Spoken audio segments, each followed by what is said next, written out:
Naging matrayumpuan na ginibo kasudmang alinsangan civic parade kasabay naman kan selebrasyon kan taon na napintakasi kan banwaan ni Nabwa Camarines Sur. Piga partisiparan ini kan mga department asinman lain-lain opisina kan local government unit LGU kan banwaan siring kan rural health unit RHU1 and RHU2, mga taga human resources office HR, mga empleyado kan LGU, mga taga-barangay na gikan pa sa 42 na barangay sa laog kan Nabwa, mga uniform personnel siring kan Nabwa Fire Station.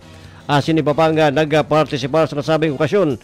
Naglibot ang civic parade ini sa populasyon gikan sa assembly area sa Santiago Old asin nagtapos sa Nabwa Central Pilot School. Nakaresibir man ng mga papremyo asin iba pang sorpresa o su mga nanggaranang partisipante sa dako ng aktibidad ini napigahandaman kan lokal na gobyerno sa panginganot ni Mayor Fersen Bulan.